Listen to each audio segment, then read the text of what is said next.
Alors, la baisse rouilla, la baisse sortie. Dar la baisse, colcher la baisse. J'espère que vous allez bien.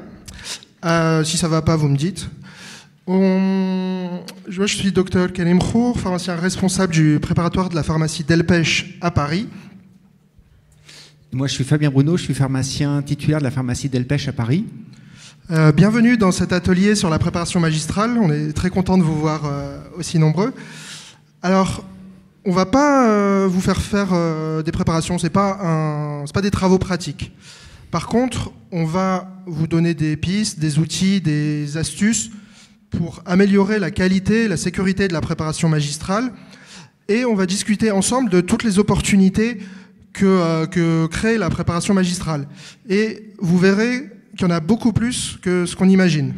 Je laisse un peu de suspense. Mais d'abord, Fabien, je te laisse présenter la pharmacie.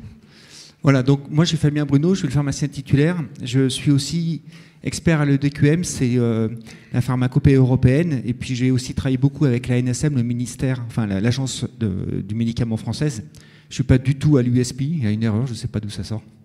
On verra nos slides. Et moi, je vais surtout vous parler d'opportunités au début. Alors, la pharmacie Delpech, quelques données. Donc, c'est une vieille pharmacie qui a été fondée en 1873, mais toutes les pharmacies françaises, en fait, sont des pharmacies qui sont vieilles. Il y a très peu de création, en fait. Aujourd'hui, on a une spécialisation en préparation magistrale. Et non seulement on a une spécialisation en préparation magistrale, mais on a surtout une spécialisation en sous-traitance. En France, il y a une quarantaine de pharmaciens sous-traitants qui font à peu près entre la moitié et les 3/4 des préparations magistrales pour tout le pays. C'est-à-dire que les 22 000 officines françaises, finalement, sous-traitent dans 40 pharmacies uniquement. Ces 40 pharmacies, vous le verrez sur la fin de la présentation, ont une capacité de production qui est très importante. Alors nous, à Paris, on fabrique 2500 préparations par jour. On est 130, on a un chiffre d'affaires de 24 millions, ce n'est pas très important. Pourquoi je vous parle de ça? Pour une raison, et ça rejoint mon thème, c'est opportunité. L'opportunité de la pharmacie. Vous voyez aujourd'hui la pharmacie en France et au Maroc, j'ai cru comprendre durant ces 2 jours que c'est à peu près pareil. On a tous des difficultés, des marges qui descendent, des difficultés avec les autorités, des concurrences par les compléments alimentaires, les produits cosmétiques, les choses comme ça, qui font que notre métier est de plus en plus compliqué. Et en fait, la préparation, on a tous en tête que c'est un peu désuet, que c'est le métier ancestral du pharmacien, c'est bien, c'est joli, on a quelques mortiers, quelques jolies poses sur une vitrine, sur des étagères, alors qu'en fait, nous, on en a fait notre métier, on en a fait notre spécialisation, et cette spécialisation, ça fait qu'on doit être dans les, alors je ne veux pas les chiffres en tête, j'en sais rien, mais peut-être dans les 20 plus grosses pharmacies françaises, et peut-être la plus rentable des pharmacies françaises. C'est-à-dire que la préparation magistrale, métier dont tout le monde se moque un petit peu, en fait, en réalité, c'est une vraie opportunité de développement.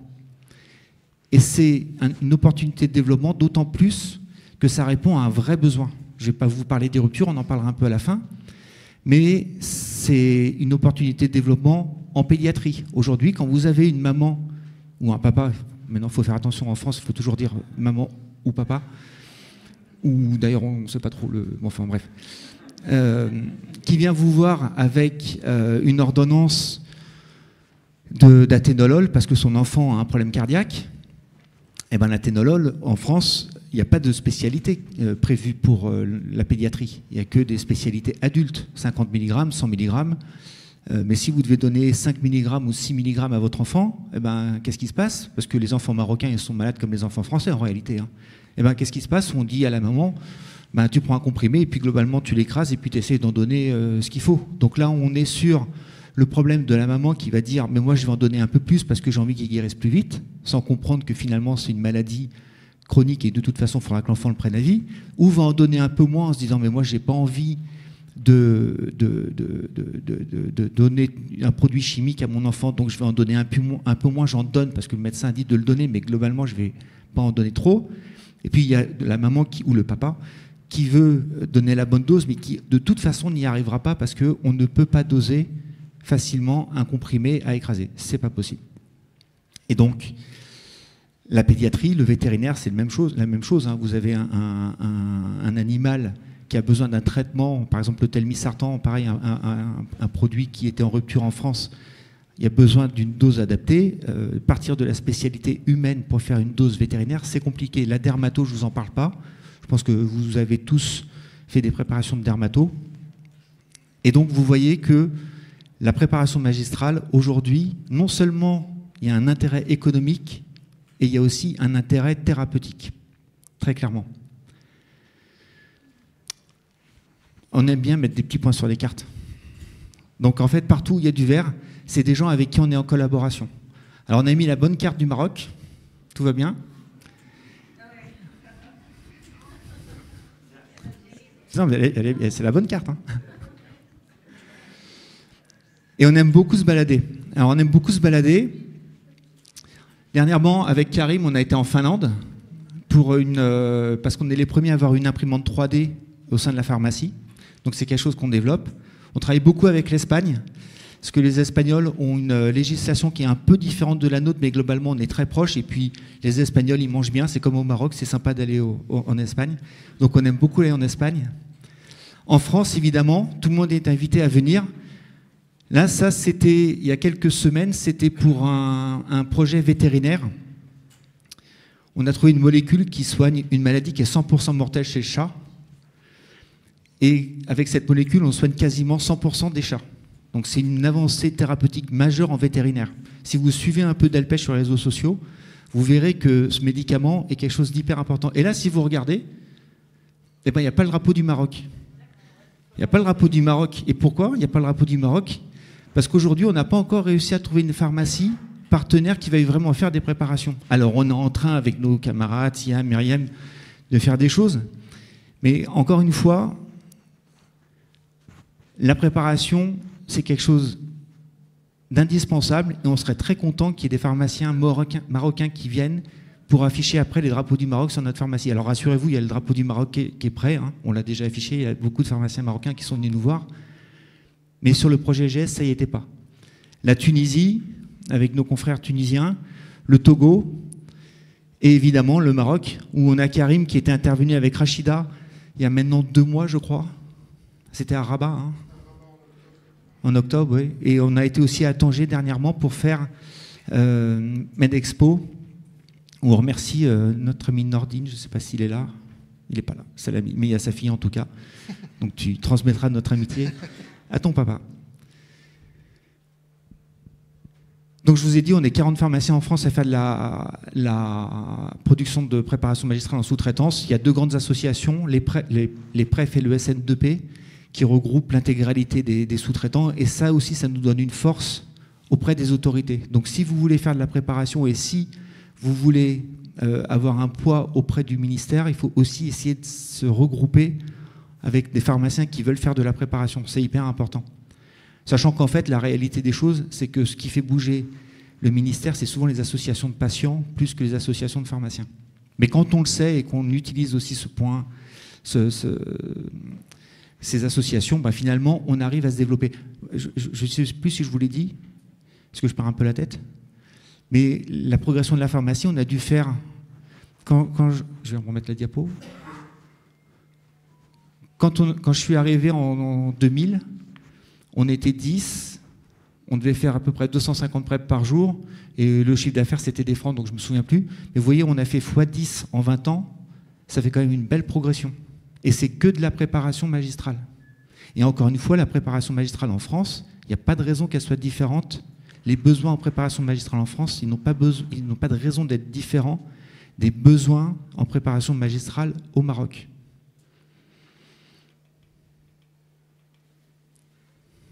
Et là, c'est vous qui allez travailler, je crois. Oui. Merci.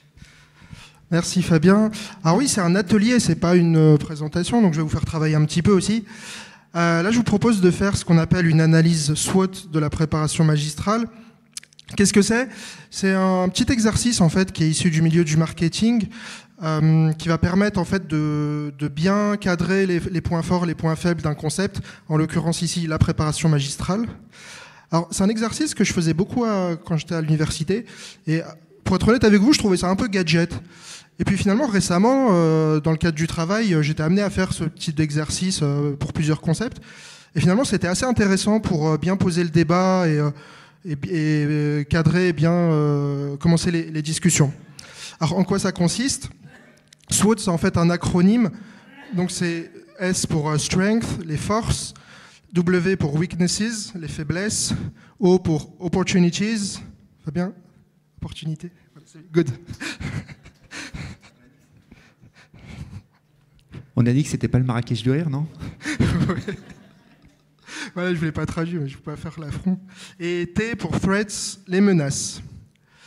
Alors, et en gros, c'est juste comme ça avec des mots, un ou deux mots simples pour à chaque fois, on va définir un peu les points forts, les points faibles, les opportunités et les menaces qui pèsent sur la préparation magistrale. Donc là, pour commencer, je vous propose de voir un peu les points positifs, donc les strengths, les forces et les opportunités. Donc là, si je vous demande à chaque fois de donner un mot, deux mots pour décrire les forces de la préparation magistrale, qu'est-ce que vous me diriez? Soyez pas timide, allez. Oui. Personnaliser, ouais. Personnalisation, très bien. Ce qui vient en tête.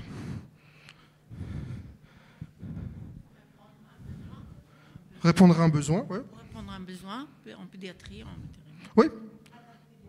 Adapter, oui, adapter, voilà, adaptation. Pédiatrie, du coup, ça on va plutôt le mettre dans les opportunités. Adaptation, personnalisation. Rupture, rupture aussi, pareil dans les opportunités. Créer une bonne image du savoir-faire du pharmacien. J'ai pas entendu. Donner une bonne image du savoir-faire du pharmacien. Oui, ça c'est intéressant. Ouais. L'image du pharmacien, c'est vrai que beaucoup d'entre vous m'ont dit c'est la préparation, on aimerait bien en faire, c'est le cœur de métier, c'est un peu ce que faisait originalement le pharmacien, donc c'est intéressant. Ouais, vous avez raison. Donc là, je vous montre un peu quelques concepts qui reprennent évidemment les vôtres. Adaptabilité, donc la part d'adaptation, personnalisation, et les opportunités que ça crée, donc vous l'avez dit, en pédiatrie, mais aussi en médecine vétérinaire, dans la recherche d'innovation pour les maladies rares, et comme vous l'avez dit aussi, les ruptures. Donc vous voyez on se rejoint sur ces concepts, donc sur les forces et les opportunités. Et je vais vous montrer un peu quelques exemples justement de comment ces forces créent ces opportunités. On va commencer par la pédiatrie, donc Fabien en a un peu parlé. Là, c'est une photo de mon fils parce que ma femme m'a obligé à le mettre. La pédiatrie, donc Fabien en a parlé. On voit souvent sur des ordonnances, vous prenez le comprimé adulte, parce qu'il n'y a pas de dose pédiatrique, vous le coupez en 6, vous mettez dans 2 ml d'eau, vous prélevez 0,12 ml. C'est source d'erreur, évidemment.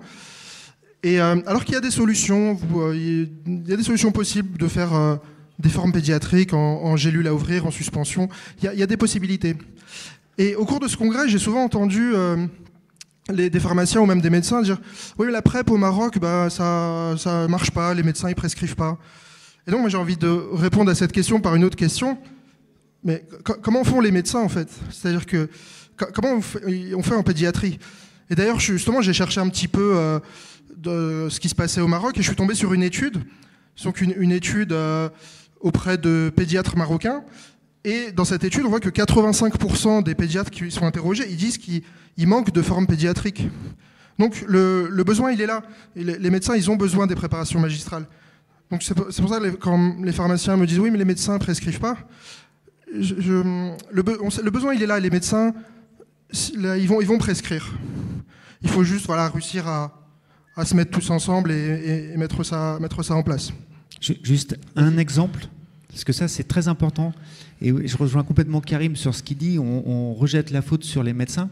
Quand on a fait notre premier congrès pédiatre il y a 4-5 ans, on avait posé la question, on s'était préparé à répondre aux pédiatres à la question suivante, pourquoi vous ne faites pas de préparation magistrale? Et on attendait clairement qu'ils nous disent parce qu'on ne sait pas prescrire. Et donc on avait tout un argumentaire pour expliquer aux pédiatres comment prescrire. Et en fait, les pédiatres, quand on leur posait la question, 1 sur 2, 50%, la réponse n'était pas de savoir comment prescrire.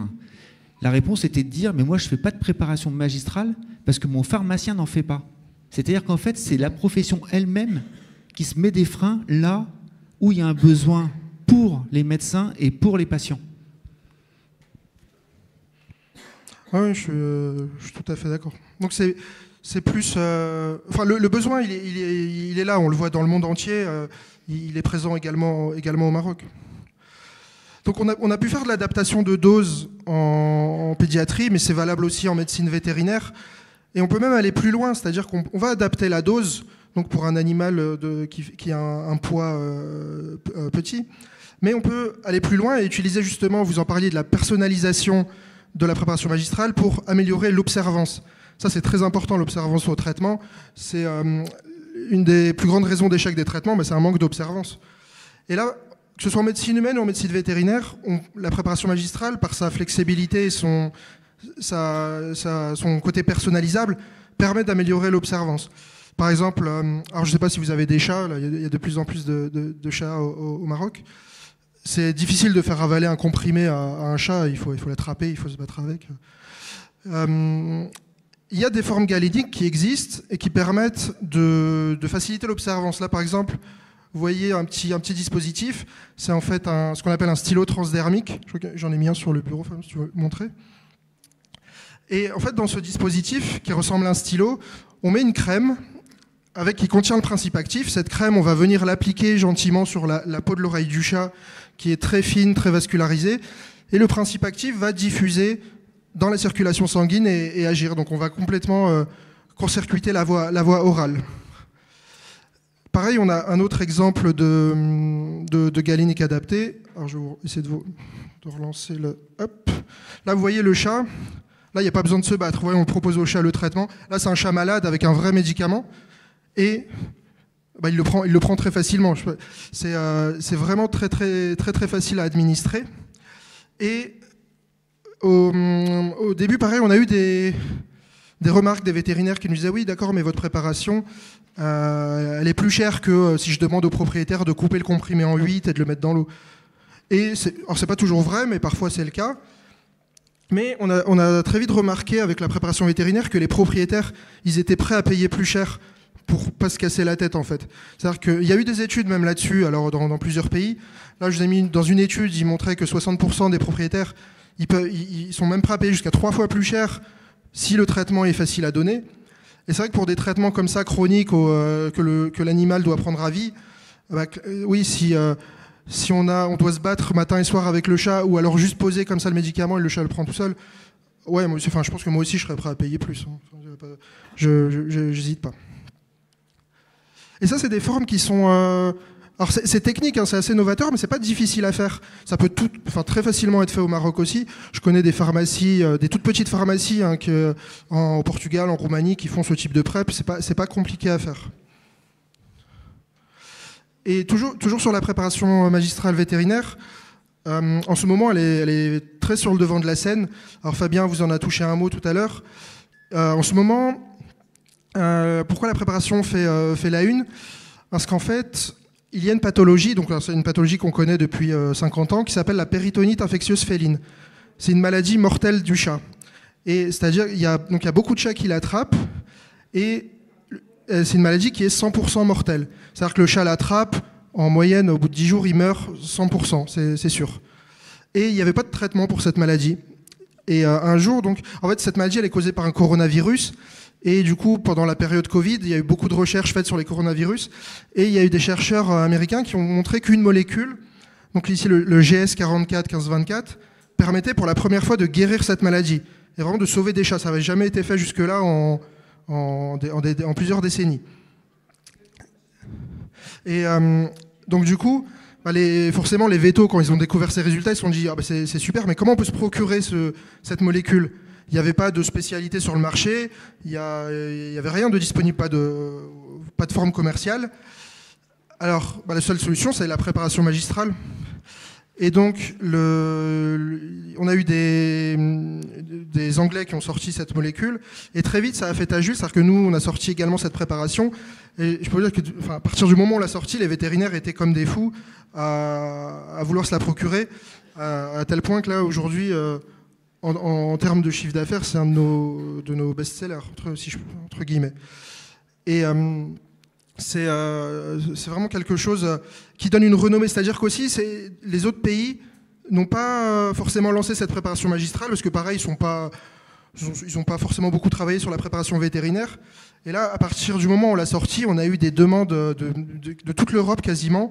Les Allemands nous écrivent tous les jours, ils veulent cette préparation, les Italiens, toute l'Europe. Ils sont absolument intéressés. Donc ouais, c'est la préparation magistrale. Vous voyez que c'est pas archaïque, ça permet de guérir une maladie pour laquelle on n'avait aucun traitement, et c'est la seule solution dans ce contexte. Et pareil, c'est pas quelque chose qui est étranger au Maroc. Cette maladie, elle est aussi présente au Maroc. J'ai fait quelques petites recherches. J'ai d'ailleurs eu l'occasion, quand j'étais venu à Rabat, j'avais discuté avec des vétérinaires marocains. Ils me disaient, ah oui, la PIF, c'est un problème. On a les chats qui meurent, on ne sait pas quoi faire. On leur donne des corticoïdes, ça ne les soigne pas. Et on trouve assez rapidement sur Internet, il y a des articles qui parlent de cette maladie. C'est une maladie qui est présente au Maroc et pour lesquelles les vétérinaires n'ont pas de solution. Et comme pour les autres pays, la solution, ça serait la préparation magistrale.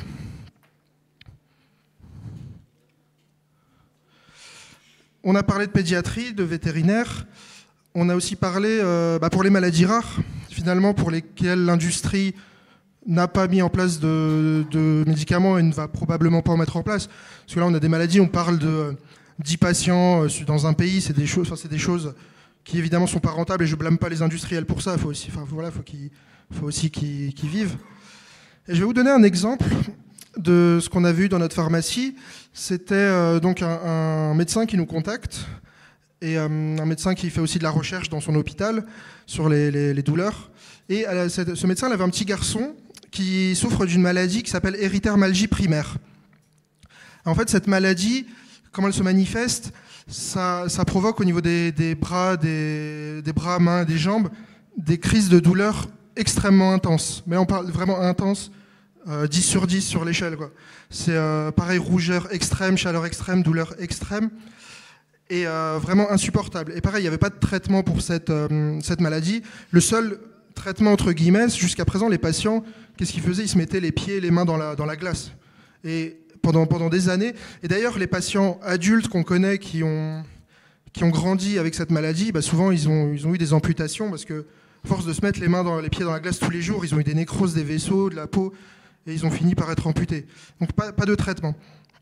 Et donc, ce médecin, qui fait aussi de la recherche, elle voit que cette maladie, elle est causée, en fait, par une surexpression d'un canal récepteur de la douleur très particulier, et donc qui est beaucoup trop exprimé au niveau justement des bras et des jambes. Donc elle continue ses recherches, elle dit ok, j'ai identifié un peu ma physiopathologie, comment je vais pouvoir agir dessus? Elle trouve dans la littérature que l'ambroxol, c'est une molécule qui va bloquer ce canal qui est surexprimé et suractivé dans la maladie. Donc elle se dit très bien, c'est intéressant. Comment je vais pouvoir administrer de l'ambroxol à ce petit garçon? Donc elle regarde ce qu'il y a sur le marché. Alors l'ambroxol, vous connaissez, j'imagine. Voilà, exactement, un expectorant. Un expectorant, on trouve dans les sirops, les pastilles. Voilà, donc c'est quelque chose qui n'a rien à voir. Et donc le médecin, elle se dit mais je vais pas mettre du sirop sur les jambes du petit, c'est un peu compliqué. Et donc elle nous contacte. Et elle nous dit, mais est-ce que vous êtes capable de faire une préparation magistrale sous forme de crème à l'ambroxol pour qu'on puisse appliquer sur les bras et les jambes du petit? Et oui, on a pu se procurer donc l'ambroxol en matière première, lui faire une crème. Donc avec le médecin, c'est l'ordinateur. Elle prescrit, sur son ordonnance, préparation magistrale, ambroxol 10 grammes, 10%, dans une base de crème, une application. Voilà, tout simplement. Et ça a été incroyable, les résultats. Là, je vous remets, c'est le même petit garçon. Les résultats ont été spectaculaires. Et sur les autres patients aussi sur lesquels on a testé la crème. Et je vous assure, sur mon bureau, j'ai une lettre de l'enfant et de ses parents qui nous disent « mais vous nous avez changé la vie ». C'est incroyable cette préparation. Et franchement, est-ce que c'est pas pour ce genre de choses qu'on a fait ce métier aussi, pour pouvoir aider les gens et améliorer leur santé? Et tout ça, c'était grâce à la préparation magistrale. Sans ça, il n'avait pas de solution, l'enfant. On a parlé tout à l'heure des ruptures. Là, je te repasse la main, Fabien, pour dire un mot un peu sur les ruptures. plus qu'un mot quand même. Je peux en dire plusieurs. Oui, plusieurs mots, tu peux, oui. Les ruptures, oui, en France, c'est un gros problème, en fait. Les ruptures, c'est pas quelque chose de monofactoriel. Il n'y a pas une explication à la rupture. Ça peut être le prix, ça peut être... c'est pas d'ailleurs souvent le prix qui est le premier problème. Ça peut être des usines qui sont arrêtées pour des raisons ou d'autres. Là, en ce moment, là, on n'a plus de kétiapine en France parce que l'usine qui fait 60% de notre production en Grèce a un problème de qualité, donc l'usine a été fermée par les autorités grecques, donc on n'a plus de kétiapine en France. Et ces images-là que vous voyez, ce sont des images de l'année dernière où on n'avait plus d'amoxicilline. On n'avait plus d'amoxicilline parce que on était en post-période Covid et qu'il y a eu à nouveau en fin 2022, début 2023, les premiers hivers sans masque, avec des demandes qui ont explosé là où il y avait moins de production de l'industrie pharmaceutique. Et donc, grosse pénurie en France. Et les 40 sous-traitants sur un médicament majeur, quand même, amoxicilline, ont été réquisitionnés par la NSM pour voir s'il y avait possibilité de faire cette production d'amoxicilline. Donc comme c'était la première fois qu'on nous avait demandé de faire quelque chose à grande échelle, on s'était concentré uniquement sur l'amoxicilline pédiatrique, puisqu'il y avait des ruptures et sur les formes adultes et sur les formes pédiatriques. Donc au départ, on s'était dit qu'on allait partir sur du déconditionnement de spécialité, le peu de spécialité qu'on avait, de casser les comprimés et de faire une forme pédiatrique. Mais en fait, ça a été impossible de faire ça parce que l'amoxicilline, c'est une molécule qui est très sensible à l'humidité. Et dès qu'on écrase les comprimés de les spécialités, en fait, on a tout de suite une humidité qui vient et qui dégrade l'amoxicilline. Et on a cherché sur le marché mondial des sources d'amoxicilline. En fait, on en trouve très facilement. L'amoxicilline, il y en avait tant qu'on voulait partout, et essentiellement aussi en Espagne. Donc on a pu acheter des quantités d'amoxicilline en Espagne, et on a fait des gélules. Tout ça, ça a été quelque chose de très vertueux, parce que ça s'est passé entre 3 entités différentes.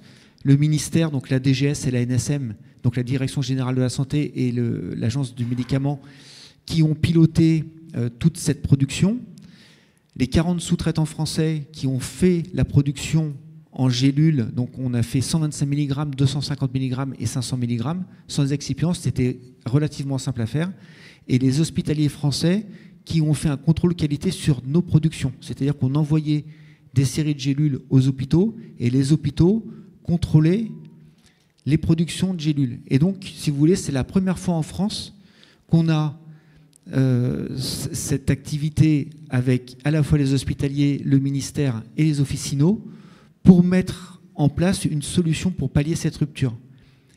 Et au final, l'amoxicilline, à 60 sous-traitants sur un an, on a produit à peu près 600 000 traitements, soit quasiment 10 millions de gélules.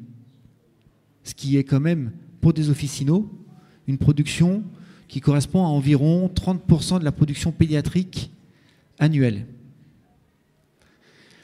Depuis, on a aussi fait la flécaïnide. Là, c'est pareil, un problème de qualité sur une usine. Les corticoïdes, beaucoup. On a fait donc la kétiapine maintenant. Kétiapine, c'est encore une autre difficulté parce que la kétiapine, autant l'amoxicilline, c'est simple à faire. Et puis surtout, il n'y a pas de danger à donner l'amoxicilline. C'est-à-dire que, sauf s'il y a une allergie évidemment, mais je vais être un peu brutal, c'est enregistré, mais on coupera au montage, c'est ça. Si vous faites 450 mg d'amoxicilline ou 550 mg d'amoxicilline, vous allez tuer personne. Encore une fois, sauf si la personne est allergique, mais dans l'absolu, si elle est allergique, il n'y a pas besoin d'autant. La kétiapine, c'est pas du tout la même histoire. On part en France essentiellement d'une forme à libération prolongée, modifiée, et nous, on n'est pas capable de faire ça aujourd'hui, parce qu'on n'a pas d'études de pharmacocinétique, et en galénique, on a des galéniques relativement simples. Alors on pourrait dans l'absolu, mais ça demanderait un temps qui est aujourd'hui pas compatible avec le besoin immédiat du pays. Et donc, on a une difficulté aujourd'hui, c'est de passer d'une forme à libération modifiée à une forme à libération immédiate. Et donc là, il va falloir en plus qu'on fasse dans ce triangle de rajouter les médecins avec une information très importante auprès des médecins pour que les médecins éventuellement adaptent la posologie de la kétiapine. Et la kétiapine, vous savez tous à quoi ça sert. Là, pour le coup, on a un vrai risque patient. C'est-à-dire que si le patient n'a plus les doses qui lui conviennent de quétiapine, médicament pour lequel il peut avoir un traitement depuis des années pour lequel il est complètement stabilisé. Donc là, il y a un enjeu encore supplémentaire, une difficulté supplémentaire qui vient se rajouter. Mais ça veut quand même dire une chose, ça veut dire qu'aujourd'hui, le ministère et l'agence sont convaincus en France de l'intérêt de la préparation magistrale. Et le sujet est de dire, c'est si en France, l'agence et le ministère peut être convaincus, c'est qu'elle peut être convaincue, c'est que toutes les agences peuvent être convaincues de l'intérêt de la préparation magistrale.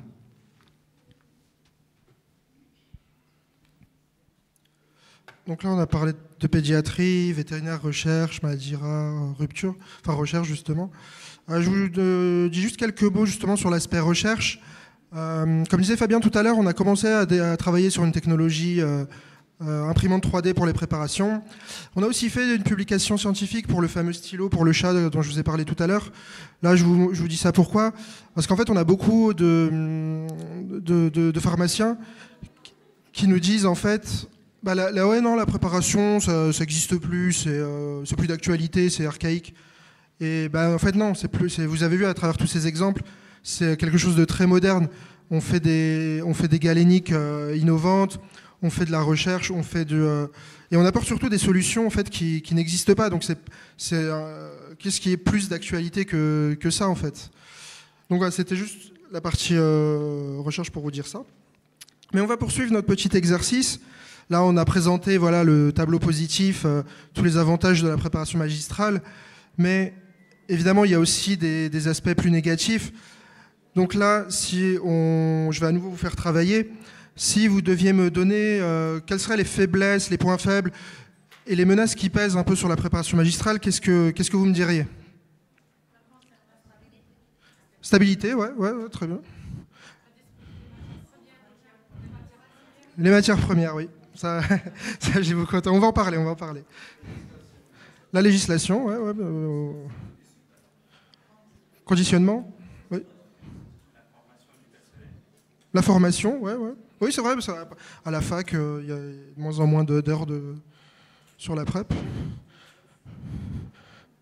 Vous avez été bon, en fait, parce que vous avez les mêmes réponses que moi. Effectivement, donc on peut voir dans les points faibles, la stabilité, vous en avez parlé, la disponibilité des matières premières, bien sûr, surtout au Maroc. La variabilité aussi, ça on n'en a pas trop parlé, mais on a certains médecins qui nous disent oui, ok, la PrEP, mais un mois vous allez la faire comme ça, le mois d'après vous allez la faire comme ça, c'est jamais la même chose. Et aussi, la législation, la réglementation, vous en avez parlé. Le lobby industriel, alors ça c'est quelque chose que j'entends surtout au Maroc, où en gros on nous dit oui mais on ne peut pas développer la préparation, les industriels ne vont pas nous laisser faire. Donc ça pareil, on va en parler. La formation, comme vous en avez parlé, et aussi j'entends beaucoup, on ne fait pas de PrEP parce que les médecins ne prescrivent pas, mais ça on en a déjà parlé tout à l'heure, c'est plus une histoire de se mettre d'accord, concordance des besoins. Les médecins, ils ont forcément des besoins, vous avez vu avec les différents exemples qui sont les mêmes partout dans le monde. Et du coup, au lieu de juste vous présenter donc ces faiblesses, ces weaknesses, moi j'ai envie d'être un peu plus positif et de changer le W. Au lieu de dire que ce sont des weaknesses, moi j'ai envie de dire que ce sont des ways to improve, donc des voies d'amélioration.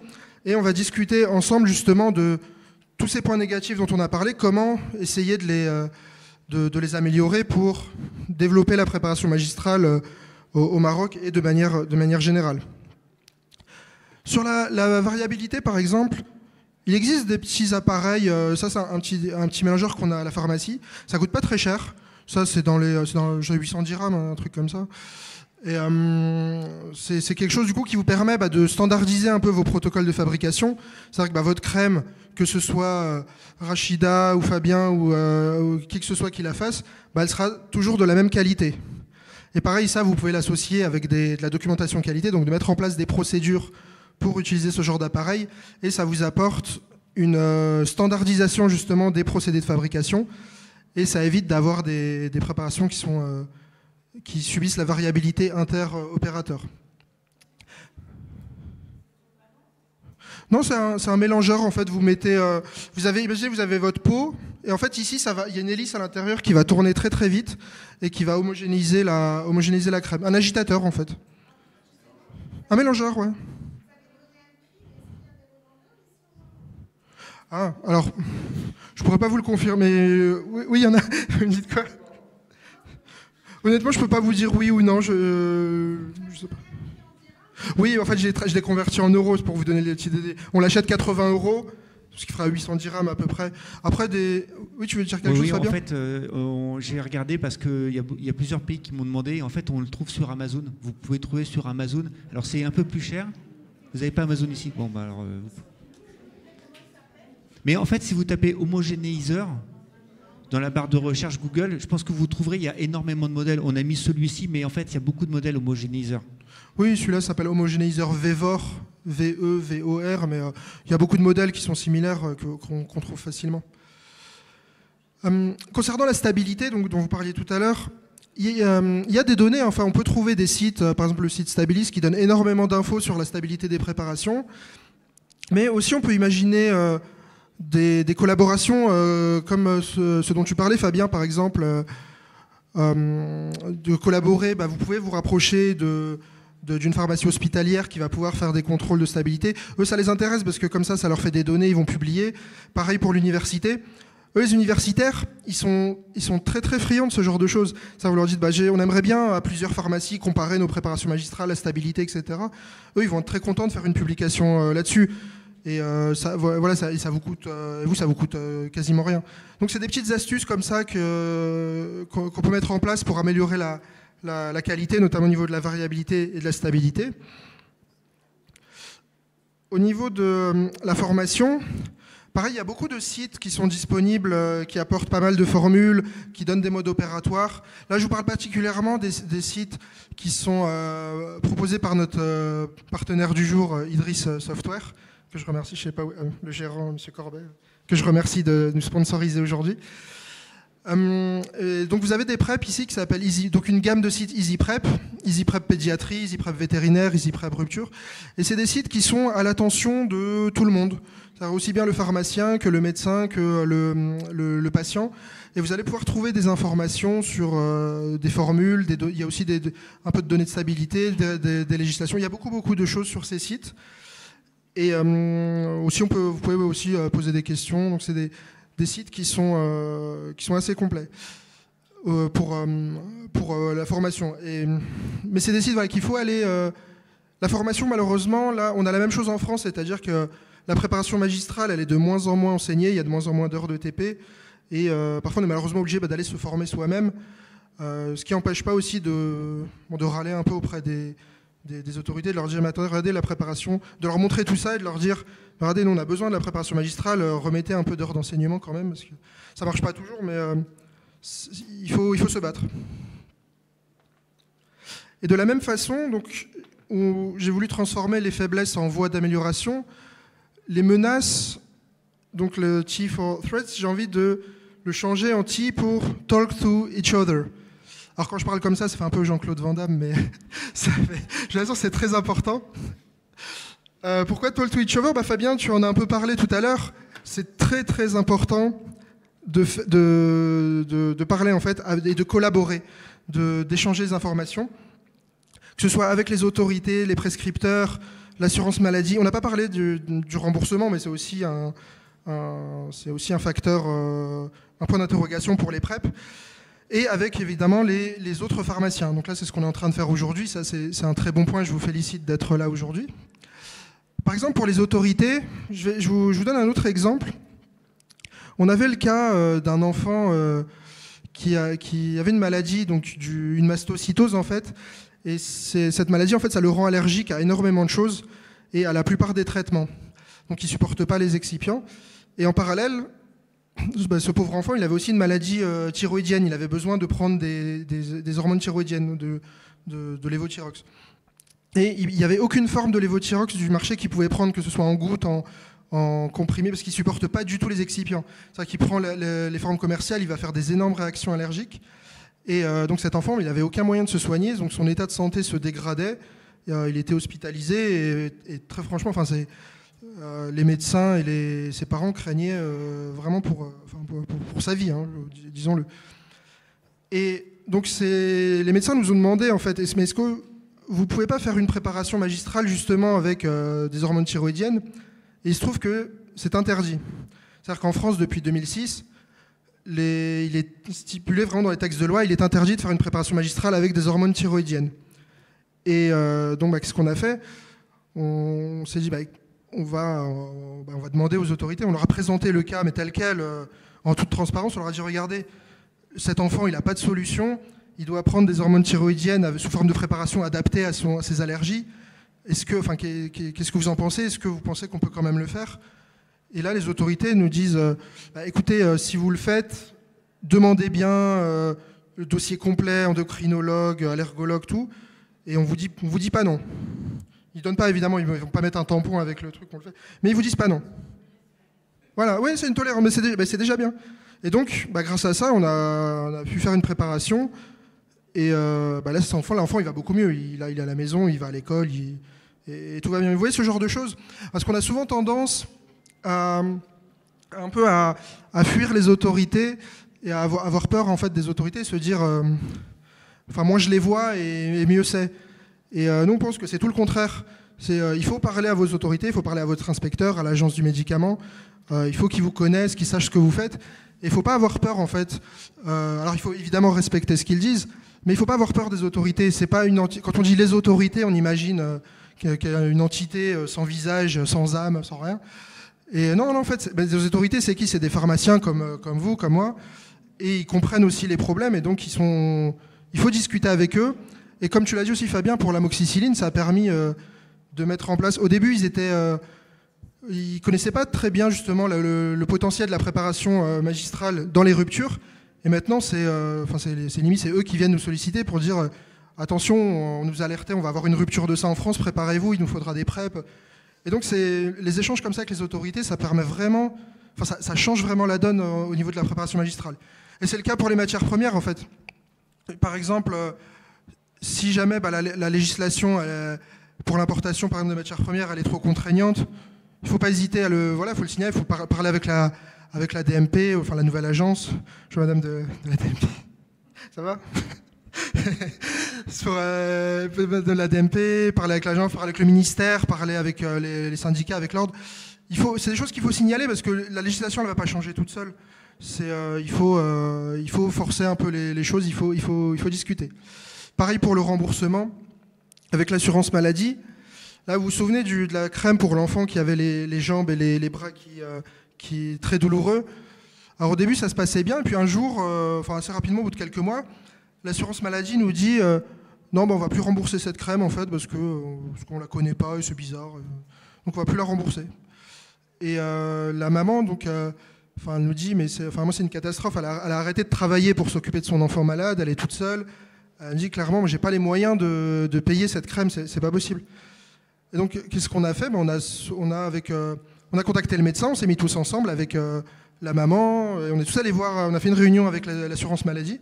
On leur a dit, mais regardez, cet enfant, regardez la différence, il a été hospitalisé, il avait mal sans arrêt, il pouvait plus aller à l'école, et là vous allez lui dire qu'il peut plus avoir sa crème.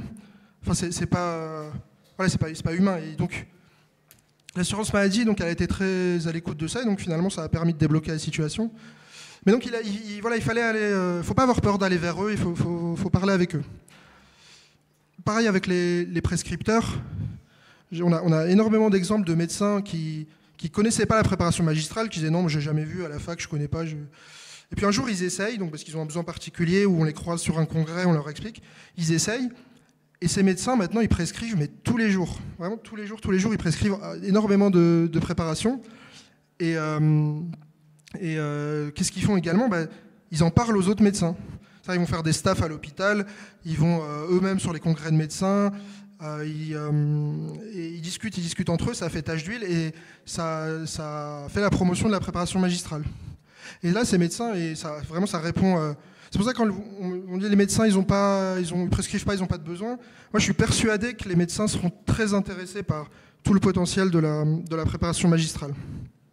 Mais il faut pas hésiter, en tant que pharmacien, vous pouvez aller sur les congrès de médecins, montrer-leur la même chose, que vous êtes capable de faire des PrEP pour répondre à leurs besoins en pédiatrie, aller sur les congrès vétérinaires, faut pas hésiter à aller à la rencontre des autres professionnels. C'est pour ça que je vous dis, voilà, talk to each other, donc parler avec tout le monde.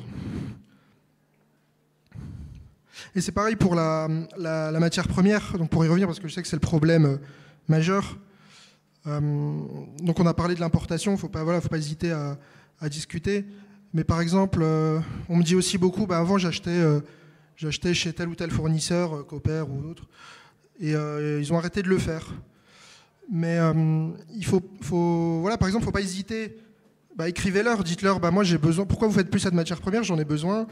Et peut-être que si vous êtes 10, 20, 50 à leur écrire, ils vont se dire, ah ouais, peut-être que finalement il y a de la demande et peut-être qu'ils vont se remettre à faire des préparations. C'est déjà arrivé avec des fournisseurs, des fournisseurs qui arrêtent certaines matières premières et on leur dit, mais non, il y a un vrai besoin.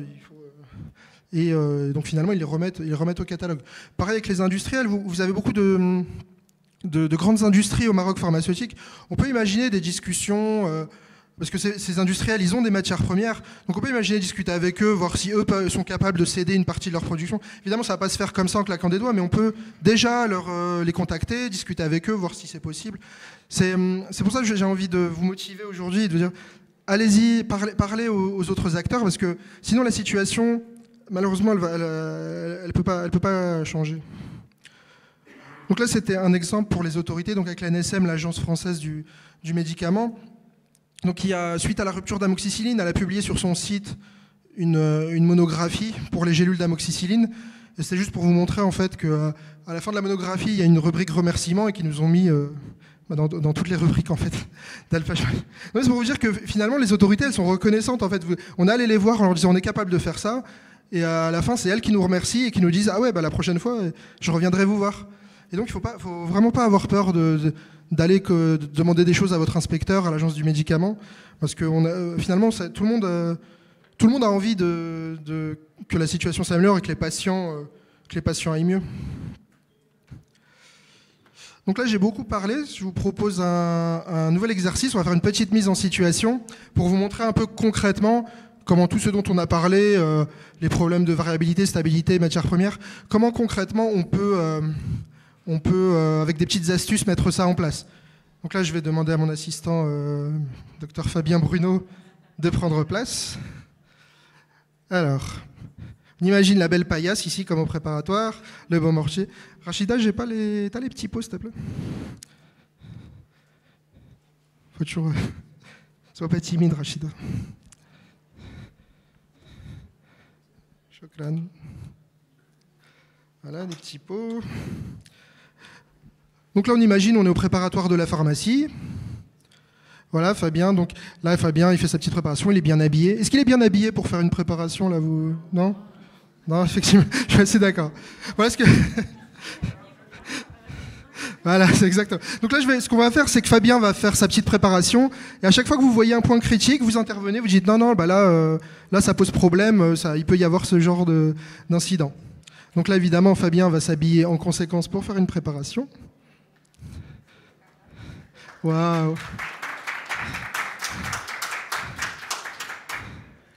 On voit pas ça souvent, hein, je vous le dis.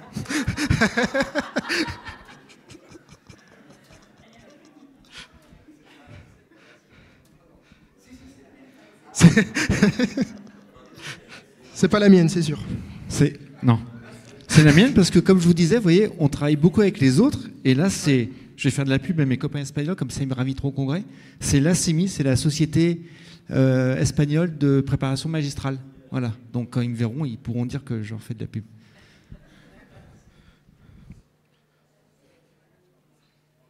Ah bah, installe-toi. Voilà, donc on va dire, t'as ta petite ordonnance de préparation. Alors, qu'est-ce que tu lis? Mélatonine. Ah bah oui. Mélatonine 3 5 mg. Mélatonine 5 mg. On est sûr c'est ça? Moi, je suis pas sûr, c'est lui qui me le... Enfin, je sais pas. Ouais, on lui fait confiance? 5? C'est ce qu'il lit, moi je sais pas. Mais vous voyez que bah, voilà, lui lit 5, moi je lis 9 par exemple. C'est important de mettre en place de contrôles très en amont en fait sur ce genre de choses. Est-ce que la formule qui est demandée, surtout au Maroc, parce que c'est comme en France, les médecins ils écrivent encore beaucoup à la main, n'est-ce pas? Il y a des pays comme ça, en Belgique il me semble, où c'est obligatoire de passer à l'ordinateur. En France, au Maroc, c'est encore très à la main. Et donc ça, c'est source d'erreur. Chez nous, à la pharmacie, on reçoit l'ordonnance. Et là, il y a un préparateur ou un pharmacien qui va saisir l'ordonnance. C'est-à-dire, il va regarder l'ordonnance, il va lire mélatonine 5 mg, il va la taper sur le logiciel EasyPrep. Ah, tu prends trop d'avance, là. Je vais en parler après. Juste, est-ce que vous connaissez le pourcentage, tu le dis ça? Le pourcentage d'erreur entre ce que tape la personne, voilà, entre ce qui est lu et ce qui est saisi. Tu le dis ou tu le dis pas après? Non. Tu le dis pas? Tu le sais ou tu le sais pas? Je sais. C'est 4%, c'est-à-dire qu'il y a 4% d'erreur entre ce qu'ils lisent et ce qu'ils tapent.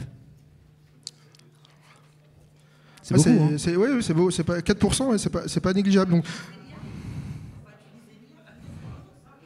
Alors ça, l'IA, on en parlera à Tunis. Il faudra venir à Tunis pour le coup. Mais c'est une bonne remarque. Voilà, il y a des outils à mettre en place pour sécuriser ce genre de choses. Voilà l'erreur vraiment basique. Le médecin, il a prescrit ça et nous, on a fabriqué autre chose. C'est dommage parce qu'il n'y a pas mes copains tunisiens, je les vois pas là. Parce que j'ai mis le drapeau du Maroc et puis j'ai aussi mis le petit pins pour le congrès de Tunis où ils parleront d'IA fin avril, début mai. Ça, c'est assez intéressant. Voilà, donc Fabien est bien. Est-ce qu'il est bien habillé? Je crois qu'il n'a pas sa petite Charlotte. Il n'a pas sa petite Charlotte. Je me venge de toutes ces années d'exploitation. Exactement. Waouh. Voilà, donc là, il est relativement bien habillé. Donc, j'ai pas toute la panoplie, mais on va dire il est bien habillé. Donc, l'ordonnance, donc on a confirmé que c'était bien sa petite mélatonine 3 mg. Donc, bah, vas-y, installe-toi. Voilà, il reste debout. Oui, non, debout. Tu prends ton produit. Voilà, pour ta matière première. Non, voilà. Oui. Est-ce que vous êtes sûr déjà qu'il a pris la bonne matière première? Moi, je suis pas sûr. Hein. Il a peut-être pris le pot qui était. Il a pas regardé en plus, vous avez vu? C'est pas. Donc, est-ce qu'il a pris la bonne matière première déjà? Comment on peut surveiller ça? Ouais. Ah, parce que vous êtes venu sur notre stand, c'est pour ça.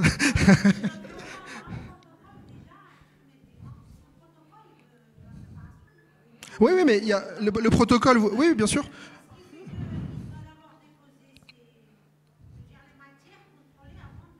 Oui. Est-ce que ça, alors, vous avez raison, il faut un protocole. Après, est-ce que ça peut empêcher 100% de se tromper sur le fait qu'il prend la mélatonine et il prend pas le nadolol, par exemple? J'en suis pas sûr à 100%. À la NSM, ils avaient, il y a quelques années, fait une étude sur toutes les non-conformités après les bonnes pratiques. Donc dans les bonnes pratiques, quand vous lisez les bonnes pratiques, c'est impossible de se tromper. C'est impossible. C'est-à-dire que vous êtes censé, en France aujourd'hui, vous avez 2 personnes côte à côte, une qui va prendre le pot, qui va faire ses calculs, qui va montrer à l'autre au moment où il fait la préparation, j'ai bien pris le pot de pilocarpine et pas de phénobarbital, et j'ai pesé 1 mg et pas 10 mg. Donc il y a 2 personnes côte à côte qui sont censés faire la PrEP en même temps. Ça, déjà, ça n'arrive pas, parce que écrire des bonnes pratiques, il y a la théorie et la pratique. Au comptoir, aujourd'hui, dans les pharmacies, les gens n'ont pas le temps d'avoir 2 personnes pour faire une préparation. Ça exposerait le prix de la préparation. Mais en fait, la NSM avait regardé toutes les erreurs qui étaient remontées en pharmacovigilance ou en erreurs qui se terminaient en drame à l'hôpital. Et vous avez systématiquement une double vérification qui est faite. C'est pas parce que vous sortez le pot de pilocarpine et de lactose que vous n'allez pas peser le lactose pour la pilocarpine et la pilocarpine pour le lactose. Donc l'étiquette pesée, ça prouve rien. Et les calculs, il y a eu une erreur pareille en France où un hospitalier, vérifié par un pharmacien hospitalier, ils se sont trompés pareil entre les milligrammes et les microgrammes. C'était 1000 fois la dose. Et en fait, on s'en rend compte après. Alors que les bonnes pratiques sont suivies. La seule solution, c'est ce que a dit, j'ai entendu, c'est scanner les produits. C'est pas pour faire de la pub pour le logiciel, mais globalement un peu aussi quand même. Mais c'est la seule solution. En fait, pourquoi est-ce que nous, on fait autant de préparation et qu'on n'a pas d'accident? C'est pas parce qu'on est plus malin que les autres. Enfin, Non, lui, non, un peu plus que moi, quand non, même, non, mais- non, non, on est tous lui, malins. un peu plus. Mais c'est juste parce qu'on a un logiciel qui fait la sécurité. Il n'y a pas d'autre raison au fait qu'on n'ait pas d'erreur. Et multiplier les contrôles humains, c'est triste à dire, hein, mais multiplier les contrôles humains, ça ne sert à rien. Nous, on a une personne qui contrôle la saisie. Donc cette personne contrôle. Quand c'est de la pédiatrie, on s'est dit on va faire un deuxième contrôle. C'est-à-dire qu'on a une personne qui saisit, qui contrôle les posologies, une deuxième personne qui va contrôler ce qu'a fait la première personne, et une troisième personne qui va recontrôler l'intégralité du process, sachant que quand c'est de la pédiatrie, la personne qui en théorie fait la préparation doit revérifier encore, et on a un pharmacien qui libère. On a 5 personnes qui vont vérifier les posologies. Sauf que dans la vraie vie, c'est pas comme ça que ça se passe. Parce que plus vous multipliez les contrôles, et plus l'être humain se dit ben voilà. Et quand bien même, si l'erreur humaine est par exemple de 4%, mais 4% fois 4%, fois 4%, fois 4%, fois 4%, ben ça ne fait pas 0. Et en plus, quand vous multipliez les gens, ben c'est plus 4% fois 4%, c'est peut-être 7-8% fois 7-8% fois 7-8%. Donc les process, je ne dis pas qu'il ne faut pas avoir de process et de protocole, hein, pas du tout ça qu'on est en train de dire. Je dis juste qu'il faut être conscient que le fait de faire ça ne résout pas les problèmes. Ouais, mais c'est bien parce qu'on a pris un peu d'avance sur les points suivants. Oui, donc là, tout ce que vous avez vu, pareil pour les quantités, est-ce qu'on est sûr qu'il va peser les bonnes quantités, est-ce qu'il a pris le bon produit? Vous avez une solution, donc parmi d'autres, qui vaut ce qu'elle vaut et qu'on nous on trouve très bien, d'ailleurs on l'utilise, et toutes les pharmacies en France qui font de la préparation l'utilisent, c'est le logiciel EasyPrep, donc, qui est développé par notre sponsor Idris Software, que je remercie à nouveau. C'est lui qui nous invite à manger aussi. Idris Software, c'est une société informatique qui développe des logiciels, et notamment qui est un logiciel leader sur la partie préparation magistrale. Le logiciel s'appelle EasyPrep. Donc vous pouvez venir nous le voir en démonstration, on est au stand 22 prime. Et c'est un logiciel donc, qui permet de sécuriser un peu tout ce qu'on a dit. Là, je vous mets très très rapidement, ça dure 2 minutes. Non, c'est bon, tu peux arrêter.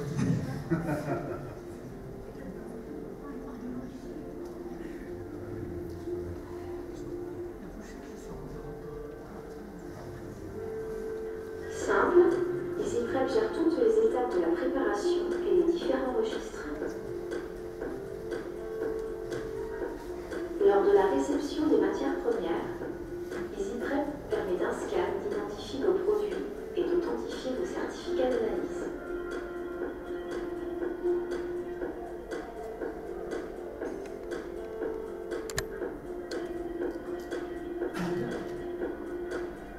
La saisie rapide et intuitive se fait parmi les 5000 produits inclus dans EasyPrep.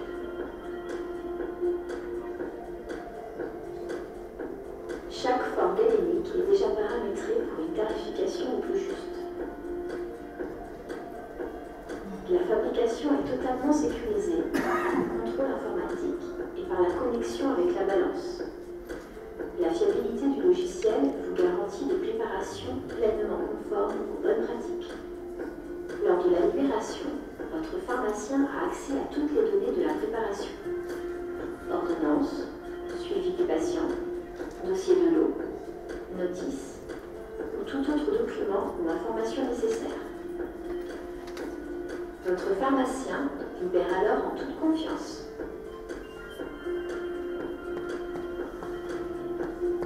Si vous êtes sous-traitant, EasyPrep possède plusieurs fonctions dédiées comme la gestion de vos envois et la facturation de vos clients.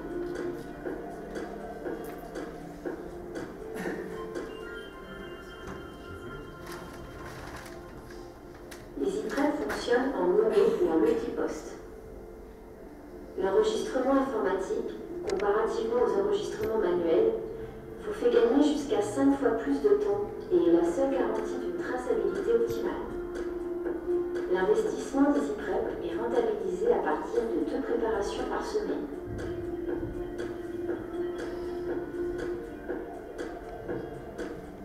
EasyPrep, la préparation facile conforme aux bonnes pratiques. Voilà, donc je vous invite à venir voir sur notre stand 22 primes. Juste pour conclure, là on a terminé, juste de retenir, voilà, au lieu d'avoir des faiblesses de la préparation magistrale, n'oubliez pas, voilà, qu'il y a des astuces comme ça à mettre en place pour améliorer la qualité et la sécurité des préparations, mais on sait, voilà, le cœur du problème, les matières premières. Vraiment, je vous invite à parler à tout le monde, parler aux autorités, parler aux fournisseurs, aux organismes de remboursement, au ministère, vraiment, parce que c'est comme ça qu'on fera évoluer les choses. Il faut se battre pour faire évoluer la préparation magistrale et la faire vivre, parce qu'on est tous convaincus que c'est vraiment une très belle solution et c'est parfois la seule solution pour les patients. Je vous remercie.